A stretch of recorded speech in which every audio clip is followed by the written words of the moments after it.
1వ తారీఖు ఫిబ్రవరి నెల 2026 సంవత్సరం కేంద్ర ప్రభుత్వం బడ్జెట్ను ప్రవేశపెట్టబోతా ఉంది. గత 11 సార్లు కూడా తెలంగాణ రాష్ట్రానికి సంబంధించి ప్రయోజనం కలిగే విధంగా దేశంలో 29 రాష్ట్రాలకు తెలంగాణకు గమనించినట్టయితే తెలంగాణకు అన్యాయం జరిగే విధంగానే కేంద్రము తెలంగాణకు బడ్జెట్లో నిధులు కేటాయించింది. కనీసం 8 మంది ఎంపీలకు ప్రాతినిధ్యం వహిస్తున్న తెలంగాణ రాష్ట్రం, రాజ్యసభ సభ్యులకు ప్రాతినిధ్యం వహిస్తున్నటువంటి తెలంగాణ బీజేపీ పార్టీ ఈరోజు కేంద్ర ప్రభుత్వం మీద తెలంగాణ ప్రయోజనాలు, తెలంగాణ ప్రజల అవసరాలు, తెలంగాణ అభివృద్ధికి కావలసినటువంటి పథకాలు, నిధుల విషయం లోపల కేంద్రంపై ఆ పార్టీ ఒత్తిడి తీసుకొచ్చి తెలంగాణకి ఈసారి న్యాయం జరగాలనే డిమాండ్ను కాంగ్రెస్ పార్టీ పక్షాన చేస్తూ ఉన్నాం. గత 2 సార్ల ప్రజల నిరసనను, రాష్ట్ర ప్రభుత్వ నిరసనను మేము తెలియజెప్పడం జరిగింది. అయినా భారతీయ జనతా పార్టీ ఎటువంటి కూడా మార్పులు లేకుండా అదే వివక్షపూరితంగా తెలంగాణ రాష్ట్రానికి నిర్లక్ష్యం, అదేవిధంగా నిధుల కేటాయింపులో వివక్షను కొనసాగిస్తూ ఉంది. ఇప్పటికైనా రేపు జరిగే బడ్జెట్కు సంబంధించి, రేపు బడ్జెట్ అయితే ఇవ్వాలి అడగడంలే, this is the last reminder from Telangana government and last reminder from Telangana Congress party. మేము గత 2 సంవత్సరాలుగా తెలంగాణ ప్రభుత్వం ఏర్పడ్డ తర్వాత గౌరవ రాష్ట్ర ముఖ్యమంత్రి గారు కానీ, మంత్రులు కానీ అనేక సందర్భాల్లో ప్రధానమంత్రి గారిని మొదలుకొంటే రాష్ట్ర మంత్రులు బండి సంజయ్ గారు, కిషన్ రెడ్డి గారితో పాటుగా వివిధ హోదాల్లో ఉన్నటువంటి రాష్ట్రం నుంచి, కేంద్రం నుంచి ప్రాతినిధ్యం వస్తున్న అనేక మంది మంత్రులకు రాష్ట్ర అవసరాలకు సంబంధించి లిఖితపూర్వకంగా, అధికారికంగా, ప్రత్యక్షంగా, పరోక్షంగా తెలంగాణ ప్రయోజనాలకు సంబంధించి విజ్ఞప్తి చేయడం జరిగింది. కానీ తెలంగాణ అంటేనే, తెలంగాణ ఏర్పాటు పట్లనే వివాదాస్పద వ్యాఖ్యలు చేస్తూ తెలంగాణ ఉద్యమాన్ని అవమానపరిచినటువంటి ప్రధానమంత్రి నరేంద్ర మోడీ గారు తెలంగాణకు ₹1 కూడా నిధులు ఇవ్వడానికి, తెలంగాణ పట్ల పూర్తిగా వివక్షపూరితంగా వ్యవహరించే విధానాన్ని మార్చుకోవడానికి సిద్ధంగా లేడు. తెలంగాణ ప్రభుత్వం నుంచి కూడా ఈసారి గట్టిగా కోరుతా ఉన్నాం కేంద్రాన్ని. తెలంగాణ ప్రభుత్వం ఇచ్చిన ప్రతిపాదనలో ముఖ్యంగా త్రిపుల్-ఆర్ రింగ్ రోడ్డుకు సంబంధించి కానీ, అదేవిధంగా ORR టు త్రిపుల్-ఆర్కు సంబంధించినటువంటి రోడ్లకు సంబంధించి కానీ, అదేవిధంగా మెట్రో విస్తరణకు సంబంధించి కానీ, హైదరాబాద్ గోదావరి మూసి అనుసంధానానికి సంబంధించి కానీ, ఇతర విద్యా సంస్థలు, వైద్య సంక్షేమ కార్యక్రమాలకు సంబంధించి కానీ, ఇతర ఇన్ఫ్రాస్ట్రక్చర్, గ్రామీణ ప్రాంతాలు, పట్టణ ప్రాంతాలకు సంబంధించినటువంటి అనేక అంశాలతో పాటుగా నూతనంగా జిల్లాలు ఏర్పడ్డ తర్వాత నవోదయ విద్యాలయాలు, కేంద్రీయ విద్యాలయాలతో పాటుగా అనేక విద్యా సంస్థలను తీసుకురావాల్సిన అవసరం ఉంది. గతంలో టూరిజం మంత్రిగా చేసినటువంటి కిషన్ రెడ్డి గారు హైదరాబాద్ నుంచి ప్రాతినిధ్యం వహిస్తున్నప్పటికీ లేక్స్ అండ్ రాక్ సిటీ అయిన హైదరాబాద్ టూరిజం హెడ్ క్వార్టర్ కూడా ఈ యొక్క పథకాన్ని తీసుకురానటువంటి పరిస్థితి సందర్భంగా జ్ఞాపకం చేస్తూ ఉన్నాం. Temple tourism, health tourism, Hyderabad historical old city ఇది. దీనికి సంబంధించినటువంటి ఒక ప్రత్యేక ప్రాధాన్యత ఇచ్చేయాల్సిన అవసరం ఉంది. నిరుద్యోగ యువత సమస్య పరిష్కరించడానికి, అదేవిధంగా మాకు సముద్ర తీరం లేదు, డ్రై పోర్టుల ఇంప్రూవ్మెంట్కు సంబంధించి, లేదా గ్రామీణ ప్రాంతాల కనెక్టివిటీ పెంచడానికి ఎయిర్పోర్టులకు సంబంధించి ఈ విధంగా అనేక కార్యక్రమాలు చేయగలిగే అవకాశం ఉన్న దేశంలో అత్యంత చిన్న వయసు గల రాష్ట్రంగా 29వ రాష్ట్రంగా ఉన్న తెలంగాణ పట్ల ఆనాటి నుంచి, రాష్ట్రం ఏర్పడ్డ నాటి నుంచి ఈనాటి దాకా ప్రాతినిధ్యం వహిస్తున్న కేంద్రంలో అధికారంలో బీజేపీ పార్టీ తెలంగాణ పట్ల వివక్ష కొనసాగిస్తూనే ఉంది. మేము డిమాండ్ చేస్తూ ఉన్నాం ఈరోజు తెలంగాణకు సంబంధించి. గతంలో మీకు ఒక కారణం ఉండే, కేసీఆర్ గారు మేము కేంద్ర ప్రభుత్వాన్ని అడగం, కేంద్ర ప్రధానమంత్రి వస్తే కలవం అనేటువంటి ఒక నియంతృత్వ వైఖరి ఉండొచ్చు. కానీ గౌరవ ప్రధానమంత్రి గారు వచ్చినా, కేంద్ర మంత్రులు తెలంగాణకు వచ్చినా ప్రత్యక్షంగా గౌరవ ముఖ్యమంత్రి గారితో సహా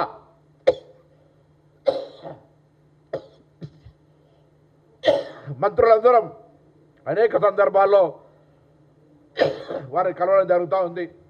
కానీ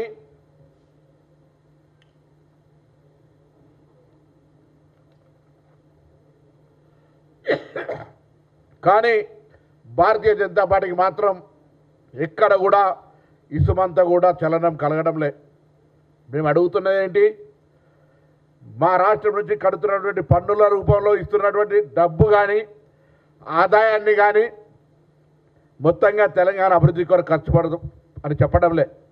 ఫెడరల్ సిస్టమ్, జాతీయ పార్టీకి సంబంధించినటువంటి పార్టీ పరిపాలిస్తున్న రాష్ట్రం, జాతీయ విధి విధానాలకు అర్థం కలిగినటువంటి పార్టీ. కానీ వివక్ష, నేను పక్క రాష్ట్రాలతో పోటీ కానీ పక్క రాష్ట్రాలకు ఇవ్వడాన్ని వ్యతిరేకించడం కానీ చేస్తలేను. కానీ జరుగుతున్నటువంటి పరిణామాలు తెలంగాణ ఆకాంక్షలకు వ్యతిరేకంగా తెలంగాణను అవమానపరుస్తున్న విధంగా బీజేపీ చర్యలు ఉన్నాయి. అందుకని మరొక్కసారి కోరుతా ఉన్నా, ఫిబ్రవరి 1 ఆదివారం అయినప్పటికీ మీరు బడ్జెట్ పెడతా ఉన్నారు. కానీ మరి ఆ ఆదివారం పౌర్ణమి కూడా అవుతా ఉంది. రేపు పొద్దున పౌర్ణమి తెలంగాణకు వెలుగునిస్తుందా? పౌర్ణమి తెలంగాణకు ఈ భారతీయ జనతా పార్టీ చీకటి చేస్తుందా? రేపటి బడ్జెట్లో తెలుస్తుంది. తప్పకుండా కోరుతా ఉన్నాం. ఇలా రాష్ట్రం నుంచి వచ్చే పన్నులకు సంబంధించి ఫెడరల్ సిస్టంలో ఎవ్రీ రైట్ తెలంగాణ ప్రభుత్వానికి ఉంది. తెలంగాణ అభివృద్ధికి సంబంధించి గతంలోకి మాదిరిగా కాకుండా మేము అడుగుతున్నటువంటి ప్రధానమంత్రి గారికి అనేకమైనటువంటి లిఖితపూర్వక అంశాలు ఇచ్చినప్పటికీ మరి ఈ అంశం లోపల ఎక్కడ కూడా చలనం, ఏదో ఒకటో అడపా ఇచ్చుకుంటున్నా పోతున్నటువంటి పరిస్థితి.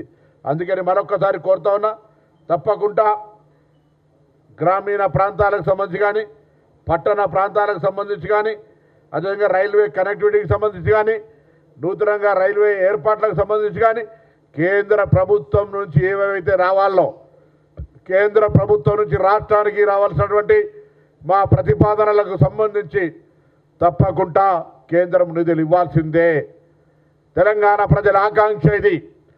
వివక్షకు గురవుతున్నటువంటి ఒక ఆవేదనతో ఉన్న తెలంగాణ ప్రజలకు ఈ బడ్జెట్లోనైనా అటువంటి ఆవేదనను తొలగిస్తారని ఆకాంక్షిస్తూ ఉన్నాం. భారతీయ జనతా పార్టీ నుంచి గెలిచిన ఎంపీలారా, మీ గొంతును విప్పండి. తమిళనాడు మాదిరిగా రాష్ట్ర రాజకీయాల్లో ఎన్ని అంశాలున్నా అంతర్గతంగా పోరాటం చేసుకుంటారు. కానీ ఢిల్లీకి వెళ్ళాల్సి వచ్చినాడు అందరూ కూడా ఐక్యంగా ఆ రాష్ట్ర ప్రయోజనాల కోసం పోరాడేటువంటి సంస్కృతి సాంప్రదాయం అక్కడ ఉంది. నేను తెలంగాణ భారతీయ జనతా పార్టీ నాయకత్వాన్ని, కాంగ్రెస్ పార్టీ నుంచి గెలిచిన ఎంపీలందరూ కూడా ఇప్పటికే మీ సహకారాన్ని అడుగుతూ ఉన్నారు. తెలంగాణ ప్రభుత్వం తరఫున కూడా పార్లమెంటు సభ్యులతో అనేక సమావేశాలు, రాష్ట్రంలో ఉన్నటువంటి అనేక అంశాలకు సంబంధించి మరి విపులంగా పవర్ పాయింట్ ప్రజెంటేషన్లతో చర్చ, వారికి నివేదికలు ఇవ్వడం జరిగింది. అందులో పాల్గొన్నటువంటి గౌరవ పార్లమెంటు సభ్యులు భారతీయ జనతా పార్టీ వాళ్ళు కూడా రాష్ట్ర ప్రయోజనాలకు కలిసి వస్తామనేటువంటి కొన్ని సందర్భాలు చెప్పినారు. కానీ కేంద్రంలో ఉన్నటువంటి నాయకత్వం వివక్షపూరితంగా తెలంగాణ పట్ల మరి వారికి ఉండబడేటువంటి ఆ అకారణమైనటువంటి ద్వేషభావంతో మరి ఇక్కడ ఎందుకో నిధులు కేటాయిస్తలేరు.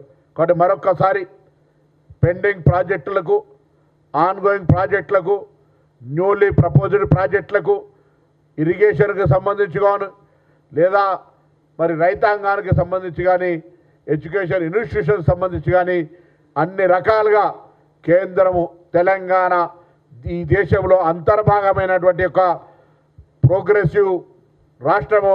దీనికి అన్ని రకాలుగా ఈ రాష్ట్రం 2047 విజన్ పెట్టుకొని ముందుకు పోతున్నప్పుడు దానికి అనుగుణంగా కేంద్రము సహకరించాల్సిన అవసరం ఉంది. అది భారత్ ఫ్యూచర్ సిటీ కావచ్చు లేదా ఇంకొకటి కావచ్చు, అన్ని రకాలుగా రాష్ట్ర ఆలోచనలకు అనుగుణంగా కేంద్రం సహకరించాలని సందర్భంగా కోరుతా ఉన్నాం.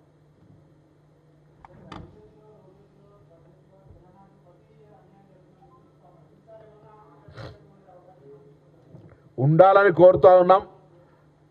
మేము శాసనసభ వేదికగా ఈ అంశాలన్నీ చర్చ చేసి తీర్మానం చేసి కేంద్ర ప్రభుత్వానికి నిరసన కూడా చెప్పినాం.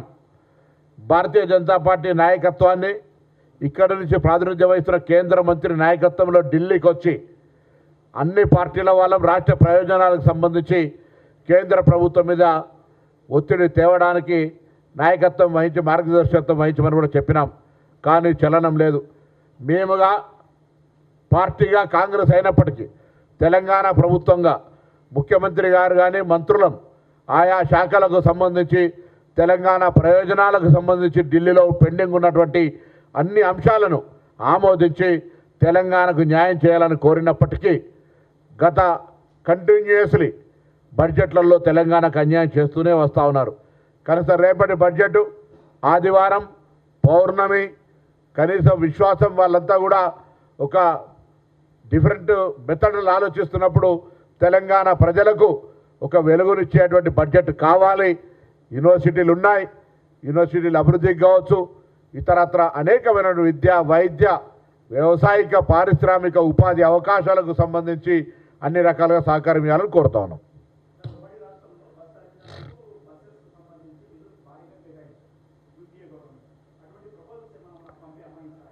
ఇప్పుడు మెట్రోపాలిటన్ సిటీస్కు సంబంధించి పిఎం ఈ డ్రైవ్ కింద కొంత బస్సులకు సంబంధించి పొల్యూషన్ రహితంగా ఉండాలని ప్లాన్ చేస్తున్నారు. అది వస్తుంది, ఆ దేశమంతా ఇస్తారో నాకు కూడా ఇస్తా ఉన్నారు. నేను అడుగుతా ఉన్నా, తెలంగాణ కొత్త రాష్ట్రము, తెలంగాణ ఒక విజన్ తోటి ముందుకు పోతూ ఉంది. తెలంగాణ గ్రోత్కు స్కోప్ ఉంది. మిగతా రాష్ట్రాలు ఎన్ని ఎగ్జాస్ట్ అయిపోయినాయి. ఇక్కడ లివింగ్కి సంబంధించినటువంటి అన్ని సౌకర్యాలు, విస్తీర్ణకు సంబంధించి అన్ని సౌకర్యాలు ఉన్నాయి. అది పారిశ్రామికీకరణంగా కావచ్చు, ఇతరత్ర అన్ని రకాలుగా. కాబట్టి కేంద్రము గతంలో 10 సంవత్సరాలు మమ్మల్ని అడగలేదు అనేటువంటి మైండ్ సెట్ తోటి ఉన్నారు. అది మార్పు చేసుకొని మేము అనేక సందర్భాల్లో కోరుతున్నాం, మాకు సహకరించమని అడుగుతాను.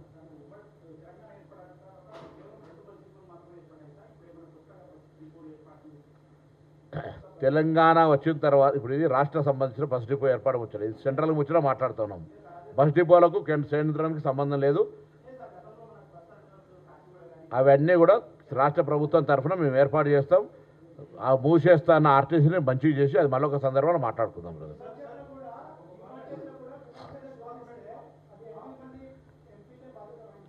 100% తెలంగాణ నుంచి ప్రాతినిధ్యం వహిస్తున్న పార్లమెంటు సభ్యులు బాధ్యత వహించాల్సి వస్తుంది.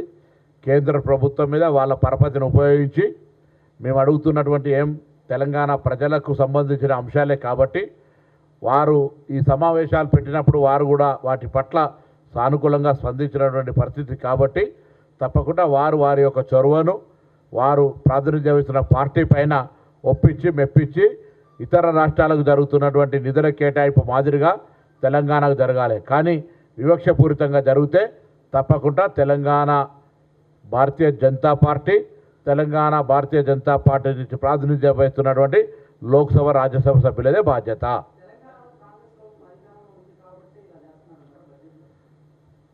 అనుకోవాల్సి వస్తుంది కదా.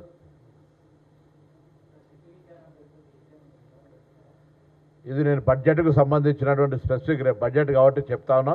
మిగతా అంశాలన్నీ మా దగ్గర కాంగ్రెస్ పార్టీలో చాలామంది నాయకులను మాట్లాడుతారు.